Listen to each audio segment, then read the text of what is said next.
Radiophoniens et radiophoniennes, bien le bonjour. C'est dingue mais je n'arrive décidément pas à quitter le continent africain, car dans cette vidéo on parlera d'un animal qui vient encore une fois de cette contrée. Une bestiole qui fait partie de la famille des félins, un animal qui a un pelage tacheté comme un dalmatien, mais qui peut également être noir comme la nuit. Mesdames et messieurs, accueillez comme il se doit, le léopard. À savoir avant toute chose, cette créature qui se fait appeler communément panthère a pour vrai et unique nom léopard. En réalité, le mot panthère vient de sa dénomination latine qui est Panthera pardus. Ce que je veux mettre en lumière en fait, c'est que les grands félins comportent ce mot dans leur dénomination. À savoir, le lion par exemple c'est Panthera leo, le tigre Panthera tigris.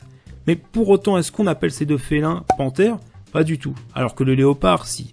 Identitairement parlant, redonnons-lui son vrai nom et appelons un chat et finissons par appeler une panthère un léopard. Comme tout félin, il possède des griffes rétractables, mais également d'immenses canines affûtées qui lui permettront de déchiqueter facilement la proie qu'il aura choisie, pistée et tuée. Parlons maintenant de son pelage. On a quelque chose de relativement commun dans cette famille d'animaux. Effectivement, la robe tachetée est habituelle chez les félins. Je citerai pour appuyer mon propos par exemple le serval, mais aussi le guépard, le jaguar, le lynx et je dois en oublier pas mal. Bien que commune, on a affaire à une fourrure remarquablement efficace en termes de camouflage lorsque l'individu part en chasse.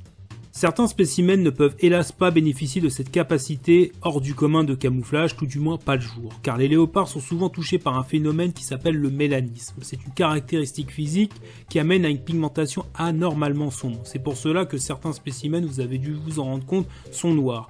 Toutefois, le pelage ne forme pas un noir uniforme et lorsque la luminosité s'y prête, on peut voir des taches et des rosettes qui sont anormalement sombres. C'est un phénomène qui touche beaucoup plus les léopards présents sur le continent asiatique qu'africain. Le léopard est un animal qui vit d'une manière solitaire contrairement à son cousin le lion qui lui vit au sein d'un carcan social. Il a deux périodes de chasse possibles, soit à l'aube ou alors au crépuscule. C'est un excellent acrobate qui a une très bonne détente et peut effectuer des sauts qui peuvent aller jusqu'à 3 mètres en hauteur et 6 mètres en longueur. C'est un grand félin qui mange ses proies en se mettant à l'abri des autres prédateurs qui pourraient lui voler son butin de chasse en étant perché donc sur un arbre. Comme le lion, il chasse à peu près tout ce qui peut être chassé, mais à sa portée. On oubliera vite les grosses créatures telles que le buffle ou alors les pachydermes. Au début de la vidéo, je vous ai présenté le léopard comme étant un grand félin, mais qu'est-ce que ça donne concrètement en termes de chiffres ? Alors bien qu'il est considéré dans cette catégorie, il y a quand même une différence de gabarit notable entre lui et par exemple le lion. En longueur, le léopard mesure entre 1 m et 1 m 60 pour les mâles, avec une hauteur qui varie entre 50 et 70 cm pour un poids qui avoisine les 30 kg, donc ça c'est pour la jante masculine. Pour les femelles, elles sont largement plus petites, enfin légèrement plutôt plus petites, et pèsent environ 20 à 25 kg, ce qui nous fait des félins quand même assez petits comparés à des lions qui peuvent aller jusqu'à 190 voire 200 kg. Terminons cette vidéo en vous parlant de la jante féminine. Alors la femelle léopard met bas après une gestation de 46 jours. Après cette période-là, elle mettra donc au monde entre 1 et 6 petits, à qui elle apprendra l'art de la chasse pendant 3 mois, et les léopardos seront pleinement autonomes dès l'âge de 1 an.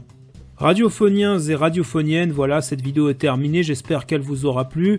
En tout cas, j'aurais eu plaisir à vous présenter ce magnifique félin qui est présent également sur le continent asiatique, mais j'ai voulu vous parler de son homologue africain tout simplement parce que c'est le plus conséquent et que le mode de vie ne change pas des masses. Voilà, passez une bonne journée, une bonne soirée, à bientôt et puis portez-vous bien, à plus tard.